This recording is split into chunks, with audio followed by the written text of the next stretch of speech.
نبی پاک صلی اللہ تعالیٰ علیہ وسلم سے بغض رکھتے ہیں، اسلام اور اسلام کے ماننے والوں سے نفرت رکھتے ہیں۔ یہ بیماری کائے کی؟ بغض کی بیماری، حسد کی بیماری، نفاق کی بیماری۔ بتائیں کیا رسول اللہ کو ہم کیا سمجھتے ہیں؟ بتائیں کیا رسول اللہ کو ہم کیا سمجھتے ہیں؟ خدا کے بعد ان کی ذات کو یکتا سمجھتے ہیں، خدا کے بعد ان کی ذات کو یکتا سمجھتے ہیں، انہیں بندہ سمجھتے ہیں مگر ایسا سمجھتے ہیں، انہیں بندہ سمجھتے ہیں مگر ایسا سمجھتے ہیں، خدا کا بندہ بندوں کا انہیں آقا سمجھتے ہیں، خدا کا بندہ بندوں کا انہیں آقا سمجھتے ہیں۔ محترم حضرات، اور محبت کے ساتھ درود پاک پڑھیں، اللہم صلی علی سیدنا وعلی آل سیدنا مولانا محمد وعلیہ وسلم، صلاۃ و سلام علیک یا رسول اللہ صلی اللہ تعالی علیہ وآلہ وسلم۔ انسان تو بے جان سا پتھر بھی نہیں ہے، انسان تو بے جان سا پتھر بھی نہیں ہے، تو کوئی فرشتہ یا پیغمبر بھی نہیں ہے۔ انسان تو بے جان سا پتھر بھی نہیں ہے، تو کوئی فرشتہ یا پیغمبر بھی نہیں ہے، تو یہ علم کا چشمہ یا سمندر بھی نہیں ہے، تو علم کا چشمہ یا سمندر بھی نہیں ہے، پر رب کی نگاہوں میں تو کمتر بھی نہیں ہے، جو کچھ بھی ہے تو اپنی حدوں کو پہچان، رحمان کی پکڑ سے تو باہر بھی نہیں ہے، رحمان کی پکڑ سے تو باہر بھی نہیں ہے۔ دنیا نہ بسا دل میں کہ دنیا کی حقیقت، دنیا نہ بسا دل میں کہ دنیا کی حقیقت، مچھر کے کسی پر کے برابر بھی نہیں ہے۔ دنیا نہ بسا دل میں کہ دنیا کی حقیقت، مچھر کے کسی پر کے برابر بھی نہیں ہے۔ محبت کے ساتھ اور درود پاک پڑھیں، اللہم صلی علی سیدنا وعلی آل سیدنا مولانا محمد وعلیہ وسلم، صلاۃ و سلام علیک یا رسول اللہ صلی اللہ تعالی علیہ وآلہ وسلم۔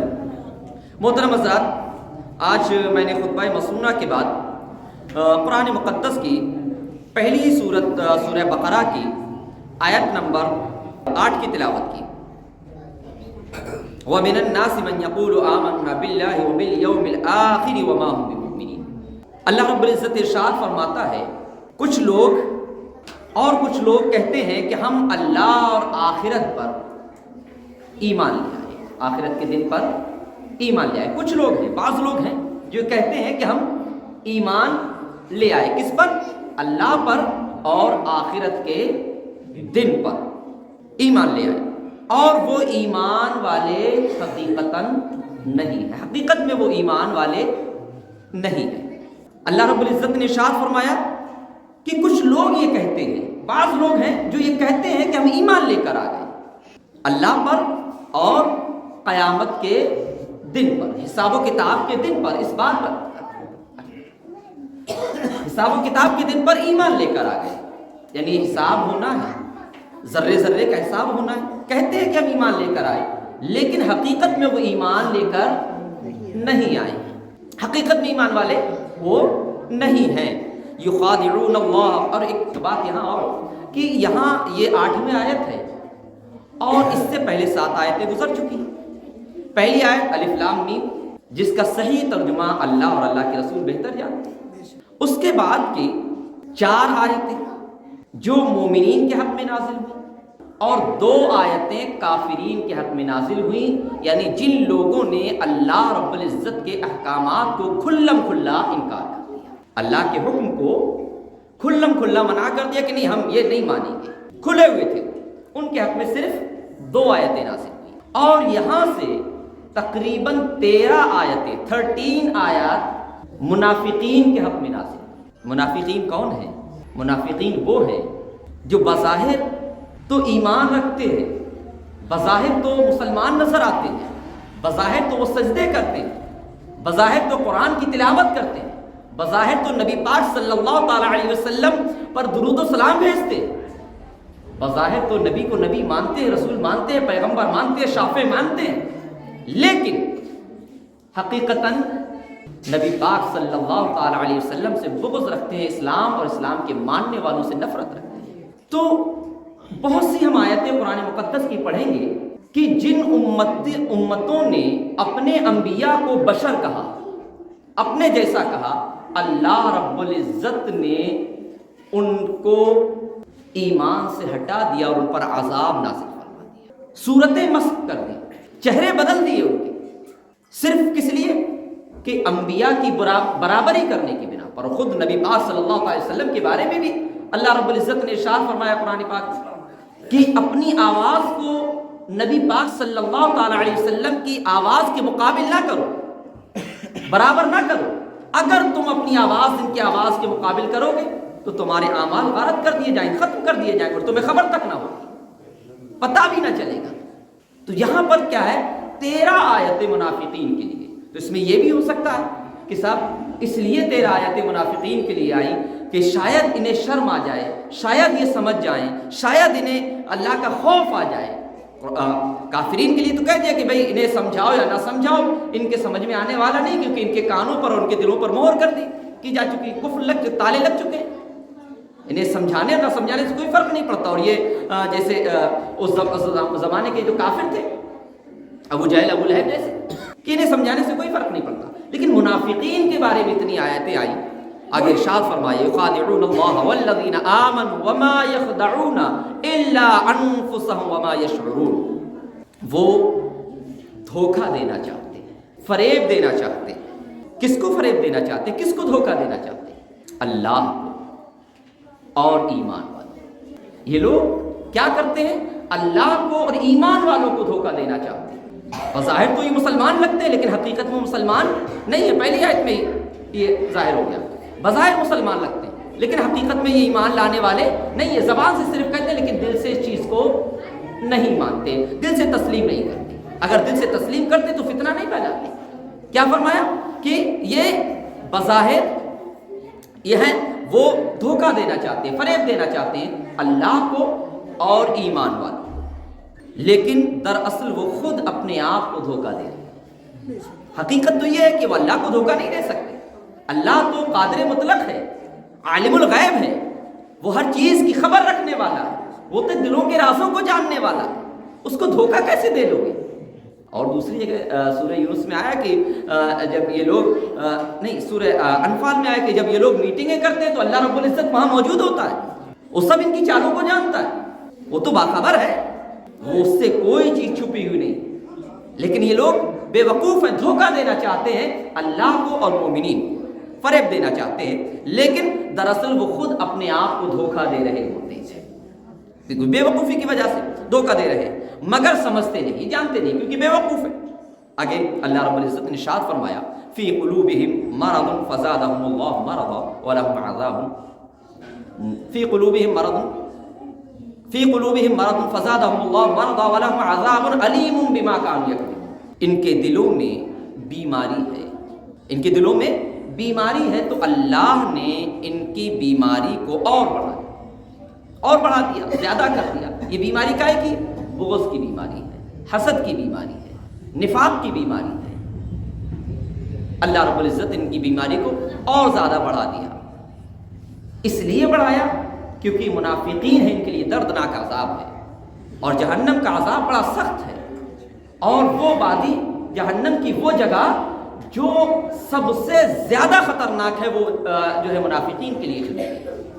مشرکین اور کافرین سے بھی زیادہ خطرناک جو جگہ ہے وہ منافقین کے لیے عذاب کے لیے چنی گئی، جہنم میں سب سے خطرناک۔ کیا فرمایا؟ ان کے دلوں میں بیماری ہے، حسد کی بیماری ہے، نفرت کرتے ہیں، بظاہر تو یہ دکھاوا کرتے ہیں لیکن حقیقتاً جو ہے ان کا معاملہ کچھ اور ہے، ڈبل چہرے والے ہیں، یہ ڈبل ارادے والے ہیں، اور ان کی اس بیماری کو، اس بے وقوفی کو اللہ رب العزت نے اور بڑھا دیا، اور ان کے جھوٹ کی وجہ سے ان کے لیے دردناک عذاب ہے۔ اور یہ جو جھوٹ پھیلاتے ہیں، یہ فریب پھیلاتے ہیں، جو فتنہ کرتے ہیں، اس کی وجہ سے ان کے لیے جہنم کا دردناک عذاب ہے، خطرناک عذاب ہے۔ وَإِذَا قِيلَ لَهُمْ لَا تُفْسِدُوا فِي الْأَرْضِ قَالُوا إِنَّمَا نَحْنُ مُصْلِحُونَ۔ اور جب ان سے کہا جاتا ہے کہ ایمان لے کر آؤ، ان سے کہا جائے زمین میں فساد نہ کرو، جب ان سے یہ کہا جائے کہ زمین میں فتنہ نہ پھیلاؤ، فساد نہ کرو، لڑائی جھگڑے نہ پیدا کرو، تو جواب دیتے ہیں کہ ہم تو اصلاح کرنے والے ہیں، ہم تو نصیحتیں کرنے والے ہیں، ہم تو سنوارنے والے ہیں۔ ہم یہ قرآن کی آیت ہے اور آیت نمبر 11 ہے۔ اللہ کیا فرماتا ہے کہ جب ان سے کہا جائے کہ زمین میں فساد نہ پھیلاؤ، زمین میں فتنہ نہ پھیلاؤ، تو یہ کیا کہتے ہیں کہ نہیں ہم تو سنوارنے والے ہیں، ہم تو سدھارنے والے ہیں، سدھار کرنے والے ہیں۔ تو ادھر ادھر کی نہ بات کر، تو ادھر ادھر کی نہ بات کر، یہ بتا کہ قافلہ لٹا کیوں؟ تو ادھر ادھر کی نہ بات کر، یہ بتا کہ قافلہ لٹا ہے کیوں؟ مجھے راہزنوں سے گلا نہیں، تیری رہبری پر سوال ہے۔ راہزن کا تو کام ہے لوٹنا، رہبر کا کام ہے حفاظت کرنا۔ جب تم رہبر ہو تو پھر آخر فتنہ کیوں پھیلا؟ آخر فساد کیوں پھیلا؟ آخر یہ کیوں افراتفری مچی ہوئی؟ جو فتنہ پھیلانے والے لوگ ہوتے ہیں، جو منافقین ہوتے ہیں، ان کی باتیں بڑی پیاری لگتی ہے کیونکہ چرب زبان ہوتے ہیں یہ آپ کو دھوکہ، جیسے آج کل ہمارے یہاں بہت سی پالیسیز چل رہی، کچھ دنوں پہلے پالیسی آئی صاحب بیمہ کرائیے اور آپ کو کمپنی یہ دے گی، اتنا وہ اس انداز میں آپ کو جو ہے سمجھانے کی کوشش کرتے ہیں کہ آپ ان کے جال میں پھنسی جاتے ہیں کہ صاحب ٹھیک ہے بھئی آپ کے بیٹے کی شادی پہ کام آ جائے گا، آپ کے مکان بننے کے کام آ جائے گا، اور آپ کے حادثہ ہو گیا تو پھر آپ کے گھر والوں کا کون ساتھ دے گا اور اس کے پہ کام آ جائے گا، اور وہ اپنی خون پسینے کی کمائی ان کے حوالے کر دیتا ہے۔ کچھ دنوں اور 2-4 لوگوں کی پالیسیاں وہ واپس کرا دیتے ہیں، اور اس کے بعد کیا ہوتا ہے؟ کہاں کمپنی اور کہاں آفس ہے پتہ نہیں چلتا۔ تو یہ جو منافقین ہوتے ہیں یہ یقیناً دھوکہ دینے والے ہوتے ہیں، یہ بڑے چرب زبان ہوتے ہیں، ان کی زبان میں بڑی تیزی ہوتی ہے، اور باتوں سے یہ لوگ جو ہے سیدھے سادے لوگوں کو بہکا لیا کرتے ہیں۔ آج اگر میں یہ کہوں تو شاید میں غلط نہیں ہوں گا کہ آج مسلمانوں میں جو فرقہ پرستی ہے، ہر آدمی اپنی 1.5 اینٹ کی مسجد الگ لے کر بیٹھا ہوا ہے، یہ کہیں نہ کہیں اس بنا پر ہے کہ یا تو دکھاوا ہے یا جو ہے وہ یہ چاہتے ہیں کہ قوم میں فتنہ پھیلایا جائے۔ اللہ رب العزت کو دکھاوا بھی پسند نہیں، اور فتنہ پھیلانے والا تو منافق ہے سیدھا سیدھا، اس کے لیے تو بڑا جہنم کا بڑا عذاب ہے اس کے لیے۔ یاد رکھو اگر فتنہ پھیل رہا ہے، اگر قوم آپس میں لڑ رہی ہے، آج اگر میں کہوں کہ 80 سے 90% سیدھی سادھی عوام یہ جانتی ہی نہیں کہ جو میں کہہ رہا ہوں وہ ہے کیا۔ صاحب میں فلاں فرقے کا ہوں، میں فلاں فرقے کا ہوں، جب ان سے سوال کیا جائے تو انہیں کچھ خبر ہی نہیں ہوتی، صرف وہ تعداد کی بنا پر بہکے ہوئے ہوتے ہیں یا بظاہر تقوی کی بنا پر بہکے ہوئے ہوتے ہیں، کیونکہ یہ لوگ تو بہکانے والے ہیں، فتنہ پھیلانے والے ہیں۔ ان سے کہا جائے کہ صاحب تو یہ کیا کہتے ہیں، نہیں ہم تو سنوارنے کا کام کر رہے ہیں، ہم تو وہ کام کر رہے ہیں جس سے سدھار پیدا ہو۔ اللہ رب العزت نے آگے بالکل ظاہر کر دیا، صاف کر دیا۔ اور یہاں جو ہے ہوتا کیا ہے کہ آج کل ہمارے یہاں بڑا معاملہ گڑبڑ چل رہا ہے۔ وجہ کیا ہے کہ ہم پہلے تو مسئلہ یہ سن لیجئے گا کہ جو شریعت مطہرہ کو، قرآن اور حدیث کے اصولوں کو ترک کر کے مشرکین سے، منکرین سے میل جول رکھے، میل جول انسان پر رحم کرنا یہ اسلام کا حکم ہے، لیکن قرآن اور حدیث کے اصولوں کو چھوڑ کر مشرکین اور کافرین سے میل جول کرنا یہ حرام ہے۔ دین میں اس لیے مداخلت کرنا کہ فلاں کافر یا فلاں مشرک یا فلاں منکر راضی ہو جائے تو یہ حرام ہے۔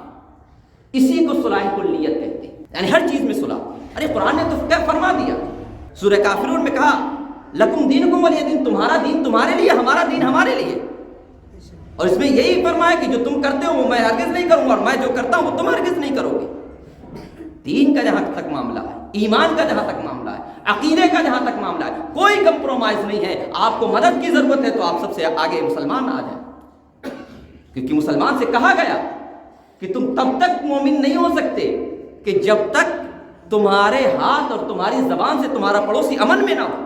کہا گیا مسلمانوں سے کہ جب تمہارے گھر کوئی اچھا کھانا پکے، اچھی ڈش ہو، تو اپنے پڑوسی کے یہاں ضرور بھجوا دیا کرو۔ جب یہ طریقہ، یہاں تک کہ حضرت ابن عباس رضی اللہ تعالیٰ سے مروی ہے کہ آپ کے یہاں ایک بار کھانا بن رہا تھا، آپ نے اپنے جو ہے باورچی سے کہا کہ جب کھانا تیار ہو جائے تو میرے فلاں پڑوسی کو بھجوا دینا۔ اس نے کہا ٹھیک ہے۔ تھوڑی دیر کے بعد پھر کہا کہ جب کھانا تیار ہو جائے فلاں پڑوسی کے، کئی بار کہا تو نوکر نے کہا حضور کیا بات ہے، کیوں بار بار کہہ رہے ہیں، میں کیا آپ کا کہنا نہیں مانتا؟ کیا کبھی ایسا ہوا کہ میں نے آپ کی بات کو ٹال دیا ہو، منع فرما دیا ہو، منع کیا ہو؟ ایسا کبھی ہوا؟ قسم خدا کی اللہ کے رسول صلی اللہ تعالیٰ علیہ وسلم نے مجھ سے اتنی ہی بار کہا تھا کہ جب تمہارے گھر میں کوئی اچھا کھانا بنے تو اپنے پڑوسی کے لیے ضرور پہنچا دیا کرو، اور جس پڑوسی کو پہنچانے کے لیے بار بار اصرار کر رہے تھے وہ پڑوسی کوئی مسلمان نہیں تھا، کوئی کلمے کا شریک نہیں تھا، کوئی دوست نہیں تھا، بلکہ وہ پڑوسی یہودی تھا۔ تو اسلام تو وہ مذہب ہے، صلاح کلیت الگ چیز ہے، رحم دلی الگ چیز ہے، دوستی الگ چیز ہے، لیکن قرآن و حدیث کو پامال کر کے، قرآن و حدیث کو چھوڑ کر اگر دوستی کریں گے تو پھر یہ جائز نہیں، پھر یہ جائز نہیں۔ آگے کیا ہے، بس اس کے بعد بات ختم۔ الا انہم هم المفسدون ولکن لا یشعرون، خبردار ہو یقیناً یہی لوگ فساد کرنے والے، یہی لوگ فساد پھیلانے والے ہیں، لیکن شعور نہیں، سمجھتے نہیں، یہ جانتے نہیں۔